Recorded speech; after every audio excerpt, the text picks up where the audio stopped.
क्या आपने कभी सोचा है कि सदियों पुराने मंदिरों की वो अलौकिक चमक और ठंडक कहाँ से आती है? आज हम बात करेंगे उसी ऐतिहासिक पत्थर की जिसने हाल ही में वैश्विक मंच पर अपनी पहचान दर्ज कराई है। ये है अंबाजी मार्बल। और अब इसे मिल चुका है जीआई यानी geographical indication tag. Ambaji marble सिर्फ एक पत्थर नहीं है, ये 1200 से 1500 साल पुरानी भारतीय शिल्पकला की विरासत है। ये गुजरात के बनासकांठा जिले में पाया जाता है, जिसकी पहचान इसका दुग्ध श्वेत रंग, असाधारण मजबूती और प्राकृतिक शीतलन क्षमता है। इसकी उच्च कैल्शियम और सिलिकॉन सामग्री इसे बेजोड़ टिकाऊपन देती है। इसी मार्बल ने माउंट आबू के अद्भुत दिलवाड़ा जैन मंदिर और हाल ही में अयोध्या राम मंदिर जैसे प्रमुख धार्मिक स्थलों को भव्यता प्रदान की है।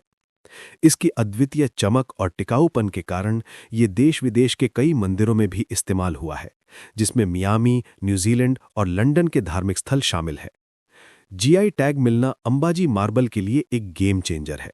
जीआई टैग किसी उत्पाद को उसकी विशिष्ट भौगोलिक उत्पत्ति और सदियों से चली आ रही गुणवत्ता के आधार पर कानूनी पहचान देता है।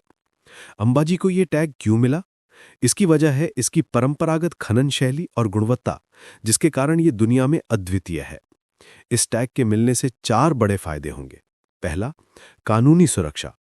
अब केवल अंबाजी क्षेत्र के अधिकृत उत्पादक ही इसे अंबाजी मार्बल नाम से बेच सकेंगे, जिससे नकली उत्पादों की बिक्री पर रोक लगेगी और ब्रांड की प्रतिष्ठा बनी रहेगी। दूसरा, आर्थिक उत्थान।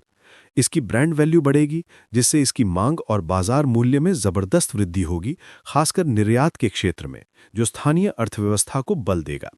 तीसरा, स्थानीय लाभ। खदान मालिकों और स्थानीय कारीगरों को सीधा आर्थिक लाभ मिलेगा, जिससे उनके पारंपरिक कौशल को बढ़ावा मिलेगा। चौथा, सांस्कृतिक संरक्षण।